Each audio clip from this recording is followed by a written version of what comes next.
सरकारी शाळा म्हणजे ढिसाळ नियोजन असं चित्र कायम समोर उभं राहतं. मात्र औरंगाबादच्या अजिंठा जिल्हा परिषद शाळेनं मुलांना अभ्यासाची गोडी लावली आहे. शाळेतल्या एका शिक्षिकेनं ही किमया साधली. नेमकं काय या शिक्षिकेनं केलंय पाहूयात हा रिपोर्ट.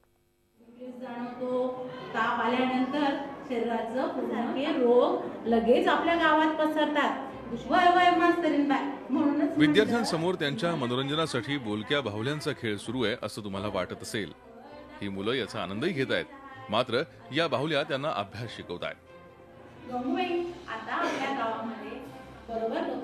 औरंगाबाद जिल्ह्यातील अजिंठ्यातल्या या जिल्हा परिषद शाळेत रोज या बाहुल्याच विद्यार्थ्यांना शिकवतात. या शाळेतील शिक्षिका सरला कामेंची ही आयडियाची कल्पना आहे. विद्यार्थ्यांना सायन्स आणि गणितासारख्या विषय या बाहुल्या शिकवतात.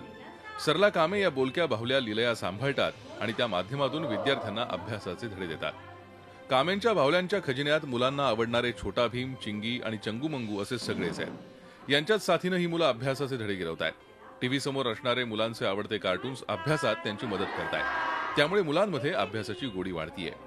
तात्काळ लगेच पूर्ण घटकावर नाटिका आपल्याला तयार करता येत नाही, पण एक विशेष घटक असतो. त्या घटकावर छोटी खाणी एक नाटिका तयार केली जाते. जी संकल्पना क्लिअर होणं महत्त्वाचं असतं मुलांना.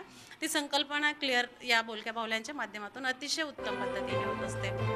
शाळेच्या या शिकवणीनं विद्यार्थ्यांमध्ये आनंदाचं वातावरण आहे. विद्यार्थी सुद्धा या बाहुल्यांच्या तासाला मोठ्या आवडीने संवाद साधत आहेत व यामुळे आम्हाला धडा लवकर समजतो व कायमस्वरूपी लक्षात सुद्धा राहतो. पहिले इतकं काही समजायचं नसे, पण आता बाहुल्यामुळे मजा पण खूप येते शिकायला आणि खूप संदर्भात गणित, साथीचे रोग, विज्ञान सगळं शिकता येते.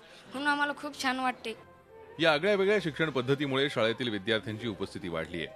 श्रीमती कामे यांनी बाहुली नाट्याद्वारे बोलक्या बाहुल्यांचा उपयोग करून काही संकल्पना, काही विशिष्ट घटक शिकवण्याला सुरुवात केली आणि यामुळे मुलांना आकलन क्षमता मुलांची वाढलेली आहे. एकंदरीत त्याचप्रमाणे मुलांना अभ्यास करण्यासाठी सुद्धा प्रोत्साहन मिळालेले आहे. विद्यार्थ्यांचा अभ्यासातील रस वाढवणारी ही शिक्षण पद्धत अनोखी असल्यानंच मरगळलेल्या जिल्हा परिषद शाळांसाठी नवसंजीवनी ठरू शकते. Vishal Karole, Zee media, Aurangabad. Zee 24 तास रहा एक पाऊल पुढे.